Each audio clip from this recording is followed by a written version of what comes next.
BFM Business, les décodeurs de l'écho, Fabrice Lundi. La France est-elle en manque de start-up? Est-ce que la France peut créer des Twitter, des Facebook tricolores, créer des géants tricolores à l'échelle mondiale, donc dans l'Internet? Pourquoi on en parle? C'est à l'occasion des débuts triomphants de Criteo. Criteo spécialisé dans la publicité, dans le ciblage publicitaire sur Internet. C'était cet après-midi et vous l'avez vécu sur BFM Business avec Sabrina Cagliosi dans Intégral Bourse. Allez, souvenirs, c'était vers 16h. On regarde un petit peu ce qui se passe dans les coulisses. Voilà, ça se passe juste ici. On va pas les embêter, mais c'est la grosse un petit peu d'ambiance. Voilà, ils vont tous faire des photos. C'était la grosse stuff, disait Sébastien Conon. C'est vrai que tout le monde était très très fier qu'il y a un Frenchie, un Français. Première intro en bourse depuis 1994, depuis Business Objet d'un certain Denis Père, qui a fait évidemment beaucoup de chemin depuis. Tiens, la question qu'on se pose aussi, et la question qui a été posée à l'un des invités de Sébastien Conon et de Grégoire Favet, c'est Marie Ecland, donc l'une des partenaires historiques, l'une des investisseurs historiques donc de Criteo. Voilà ce qu'elle disait. Donc, est-ce qu'il est logique d'aller se coter sur le Nasdaq? On l'écoute. Alors, il y a toujours des discussions quand on fait les choses, mais aujourd'hui, effectivement, le Nasdaq, c'est l'endroit où tous les comparables technologiques, tous les acteurs qui sont actifs sur le même marché que Criteo, c'est là où ils sont cotés. Vous pouvez vous poser la question qui est sous-jacente, qui est la France. Et en France, effectivement, il n'y a pas ce type d'acteurs-là. Maintenant, c'est là où il faut se battre quand on est Criteo, quoi. Voilà, Marie Ecland, partenaire historique donc de Criteo. C'est vrai. Philippe Lorenz, avocat associé chez Auguste et Debouzy. Cette entrée au Nasdaq, New York, les États-Unis, est-ce que ça souligne pas finalement de façon, évidente, l'absence d'une place de marché européen spécialisée sur ce segment des entreprises innovantes? C'est un sacré manque. C'est le patron du CNN, Benoît Thielin, qui en avait parlé directement au président de la République il y a quelques semaines. Je crois que c'était fin septembre. C'est vrai que, tout d'abord, je pense qu'on manque pas de créateurs d'entreprises en France. On en a beaucoup et je pense que il y a un fort esprit d'entreprise en France. C'est vrai que les États-Unis, de ce point de vue-là, je pense qu'ils ont un cran d'avance avec la place du Nasdaq pour les technologiques. Mais à mon avis, ça n'enlève rien aux possibilités que pourrait nous offrir l'Europe, d'avoir un vrai marché ouvert aux technologiques.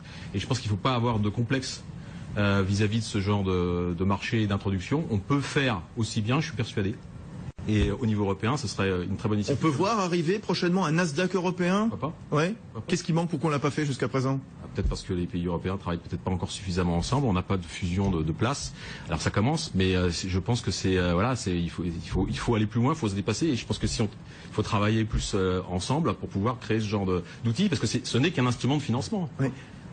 Il y a des problèmes de financement, on en parlait tout à l'heure avec Isabelle Bordry, Alexandre Malch, Emmanuel Le Chypre. Vous, chez Auguste et Debouzy, qui est un grand cabinet d'avocats d'affaires sur Paris, vous avez lancé un nouveau produit il y a quelques jours, un compartiment start-up, preuve que c'est devenu un passage obligé finalement dans l'économie française, dans la recherche de croissance. Oui. Qu'est-ce que c'est ce produit? Alors l'offre s'appelle Start You Up. C'est une offre sur laquelle on réfléchit depuis un peu plus d'un an. En fait, l'idée est venue d'ailleurs de la genèse du cabinet, puisque le cabinet était maintenant à 20 ans, mais au départ c'est une start-up qui a démarré avec 5 personnes.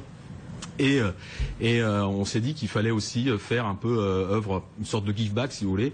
Nous, on a réussi, on est un cabinet qui compte aujourd'hui. Mais l'idée, c'était aussi de s'associer et d'aider les jeunes entrepreneurs. Parce que je l'ai dit tout à l'heure, les créateurs, les entrepreneurs, on en a. On avait en face de voilà, et on a de vrais talents. Ouais. Et je pense aussi qu'il faut arrêter de trop taper sur la réglementation, l'administratif, le financier, etc. C'est vrai qu'il y a des difficultés, mais il y en a aussi dans d'autres États. La fiscalité, vous avez des problématiques fiscales dans d'autres États. Donc nous, c'est ces problématiques-là qu'on veut traiter. Et notre offre s'adresse à de jeunes entreprises françaises, créées depuis moins d'un an, avec des fondateurs français qui ont l'intention de créer des emplois en France, avec des projets innovants et qui sont sélectionnés. On va sélectionner.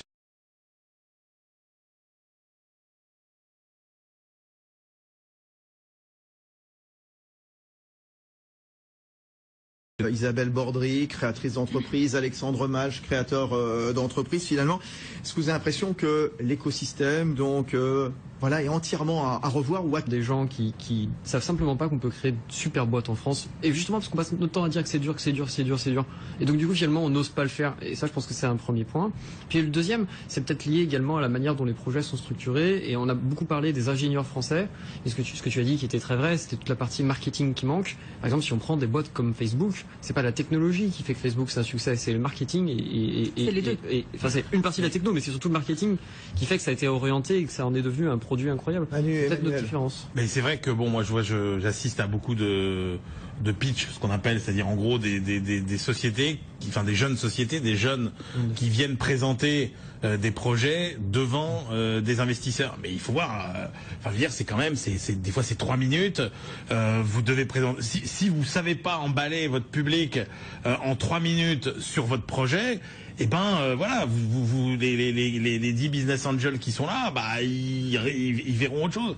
Ils donneront de l'argent. Donc c'est vrai que pour le coup le sens de la com et du marketing c'est quand même essentiel. Oui, Isabelle Bordry, revoir tout l'écosystème. Comment orienter l'épargne des Français vers les sociétés innovantes, les start-up, les sociétés de l'internet? Isabelle, oui, alors Alexandre Malch, vous ne voulez pas laisser parler Isabelle? Et c'est la réponse. C'est la réponse en partie, c'est aussi l'international. Ouais.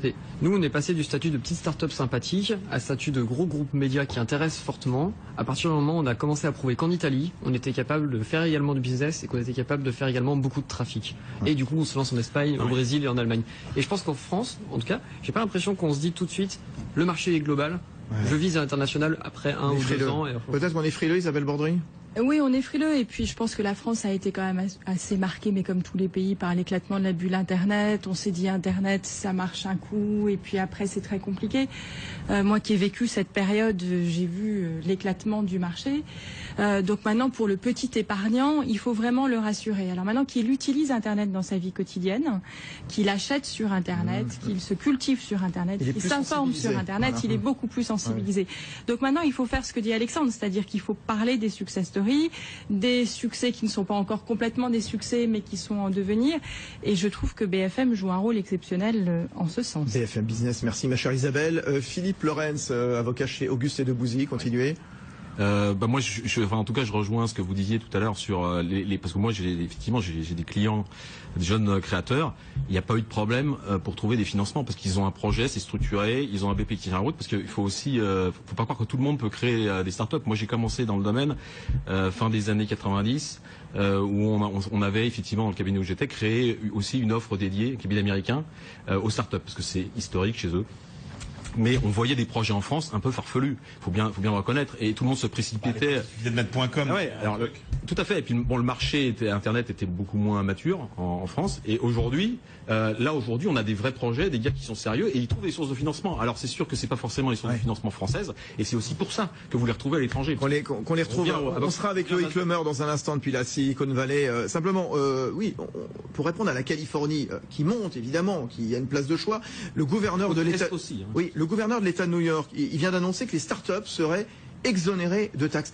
En France, c'est quoi le régime fiscal des startups? Est-ce qu'on a un régime préhistorique comme Non, on n'a pas un régime préhistorique. Non. Si vous êtes une startup, une société, enlevons le terme startup, mais une société innovante, une entreprise innovante, voilà, qui peut avoir le statut de jeune entreprise innovante, vous avez une exonération d'impôt sur les sociétés pendant 8 ans. Ouais, tout à fait.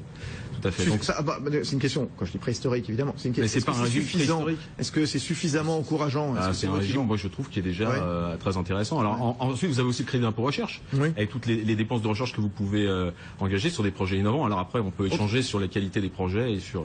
Emmanuel Le Chypre, avant qu'on se quitte quelques instants. C'est vrai que si on met quand même en regard le montant d'épargne dont disposent les Français, et puis ce qui, in fine, est canalisé pour aller financer des startups, c'est vrai qu'il y a quand même une disproportion, il faut être honnête. Moi, j'avoue que ce que j'aimerais qu'on me propose, puisque moi, qui suis un salarié dans l'âme, et surtout pas un investisseur, et qui n'est pas capable, je n'ai pas les sommes pour miser tout sur une entreprise.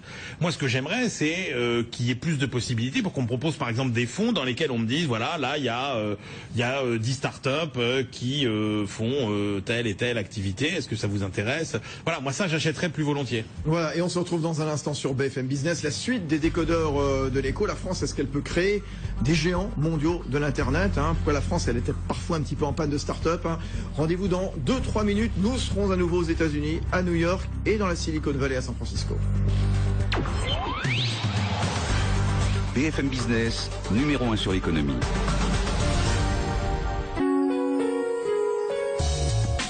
La météo de ce jeudi, le matin au centre du pays, le temps sera lumineux. Dans le sud-est, le ciel sera un petit peu chargé, voire pluvieux, mais rien de bien méchant.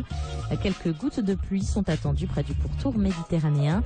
Mais c'est en Bretagne où les nuages seront les plus présents, et même avec de la pluie. Des pluies qui se dirigeront vers le nord-ouest l'après-midi. Partout ailleurs, le temps sera dans l'ensemble ensoleillé, sauf en Corse où on attend quelques gouttes de pluie et des nuages dans le sud-est.